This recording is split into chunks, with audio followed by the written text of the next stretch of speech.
Ini namanya watch fit, tapi kenapa bentukannya selalu kayak smartband yang digedein sih ya? Kayak bukan smartwatch. Akhirnya komenan begini tuh bakal nggak ada lagi karena generasi terbarunya dari Huawei Watch Fit 3 ini bentukannya udah beneran bentuk smartwatch dan menurut gua ini smartwatch yang punya potensi besar untuk jadi yang terbaik untuk harga 2 jutaan.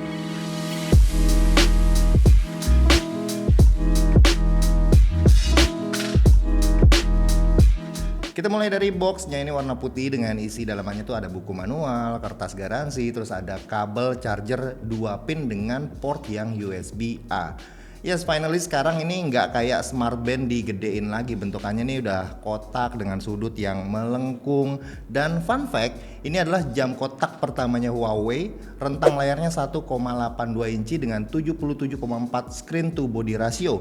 Bezelnya sih nggak tipis-tipis banget, tapi cukup presisi. Material bodinya ini aluminium dengan desain flat, tebalnya cuma 9,9 mm dengan berat cuma 26 gram. Intinya ini tipis, ringan, jadi nyaman banget buat dipakai. Nah, di sebelah kiri ini ada grill speaker, di kanan ada satu rotating crown, terus ada custom button dan satu lubang mic.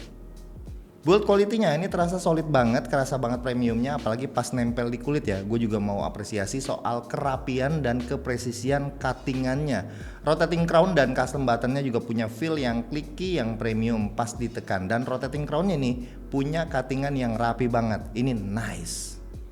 By the way, banyak yang bilang ini mirip sama Apple Watch SE. Yes, emang bener ya, ini lumayan mirip. Bedanya si Watch Fit 3 ini dia lebih tipis dan ringan, sama dimensi layarnya juga lebih gede.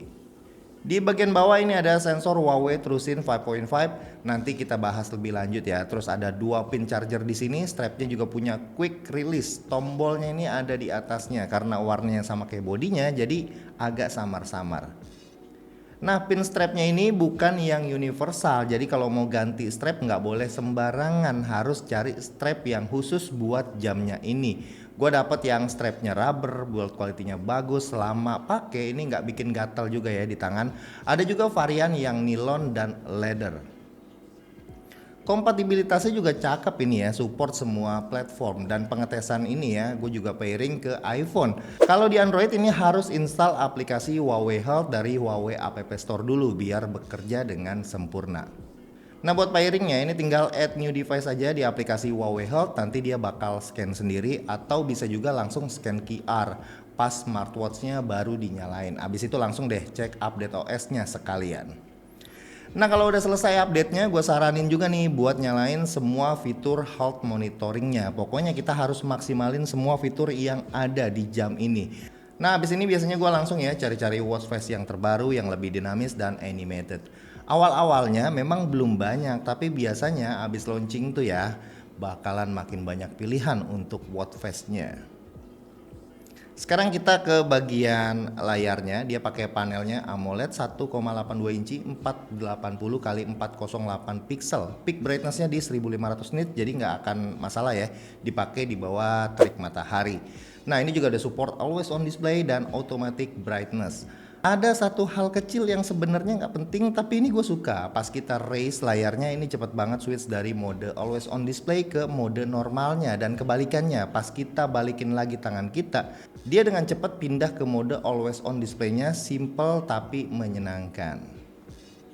UI-nya ini pakai Harmony OS 4.2.0 yang gue suka banget. Pertama tampilannya itu clean ya, simple. Terus selama gue coba itu fluid dan smooth banget, nggak ketemu lag sama sekali. Jelajah UI-nya smooth, mau pakai touchscreen atau rotating crown-nya ini sama-sama enaknya. Nah, buat lihat notifikasi kita slide dari bawah ke atas kayak begini. Swipe ke kiri ini ada weather dan musik playback control.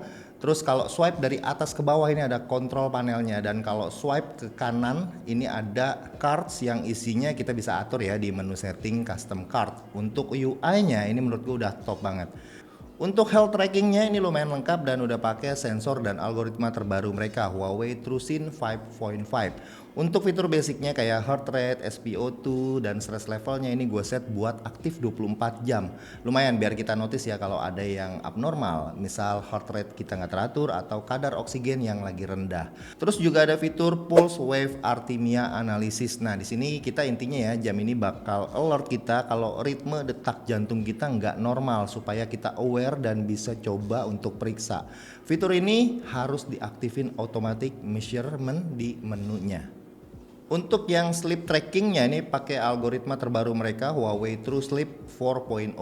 Menurut gua data yang dikasih ini cukup lengkap dan gampang untuk dibaca. Enaknya kita bisa lihat datanya tanpa harus ke aplikasi Huawei Health-nya. Tinggal klik aja nih di menu sleep-nya.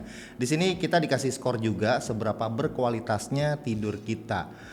Ada juga yang sleep breathing awareness. Nah, di sini bisa kasih data bagaimana ritme kita bernapas selama kita tidur. Dan ini sangat penting ya, karena kalau abnormal itu bisa loh tiba-tiba kita nggak ambil nafas dalam waktu yang lama pas kita tidur. Jadi lebih aware juga sama kesehatan tidur kita. Nah buat notifikasinya ini juga real time ya, dan enaknya bisa terima call baik dari WhatsApp ataupun telepon yang reguler. Speakernya juga punya volume yang gede, pasti kedengeran, dan mic-nya juga cukup bagus dan juga clear. Buat mempermudah nih Huawei kasih fitur 3 rings. Di sini ada 3 misi harian yang kita harus selesain ya.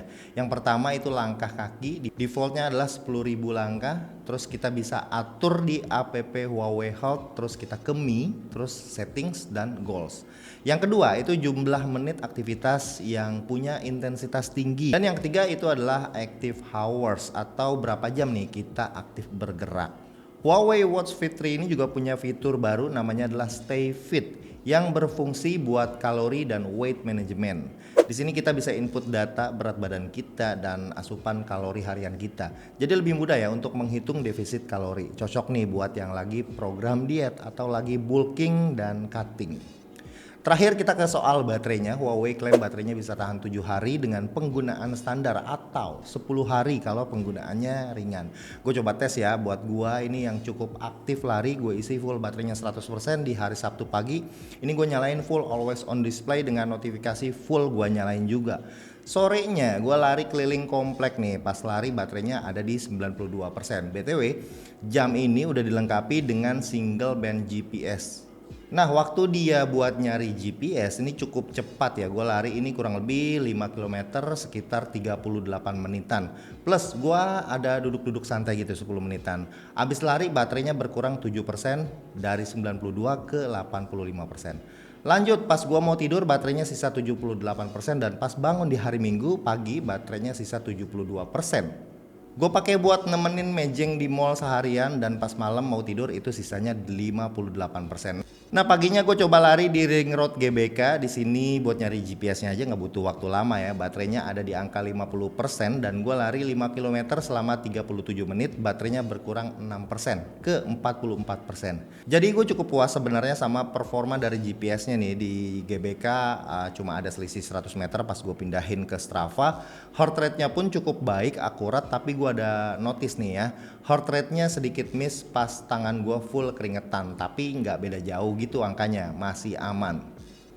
Senin malam ini gue tidur baterainya ada di 23%, dan Selasa pagi bangun itu ada di 18%. Nah jam 3 sore lewat dikit baterainya sisa 6%. Nah karena mau jalan pulang dari kantor, di sini gue cas ya baterainya. Jadi dengan keadaan yang always on display, terus notif full nyala, gue pakai juga buat nemenin lari, baterainya bisa tahan sampai 4 hari yang menurut gue ini udah lebih daripada cukup. Buat kalian yang suka lari, di sini juga ada RAI atau Running Ability Index. Di sini kita bisa lihat ya level lari kita, level training load kita, perkiraan waktu recovery, dan ada VO2 max semacam acuan ya berapa banyak oksigen yang tubuh kita sediakan untuk kita olahraga. Semakin tinggi artinya level durability tubuh kita itu semakin elite. Nah terus ada Running Ability Index dan GPS yang cukup bagus. Menurut gua ini udah cukup banget ya buat kalian yang mau mulai lari. Selain lari ada juga 100 menu workout, jadi cocok buat yang pengen aktif olahraga. Kesimpulannya, jam ini bukan cuma cakep, buat dioperasiinnya tuh enak, fitur kesehatannya lengkap, baterai yang termasuk awet, bisa jalan di semua platform juga ya kan. Dan kabar baiknya, harganya termasuk oke lah buat sebuah smartwatch dengan kemampuan selengkap ini di angka 1,999 juta. Dijualnya itu mulai 21 Mei barengan dengan produk lain, ada Huawei Free Clip warna beige sama Huawei Watch GT4 41 mm. Dan infonya nih kalau beli bakal dapat free produk Huawei juga. Info lengkapnya lebih jelas gue drop aja ya di kolom deskripsi.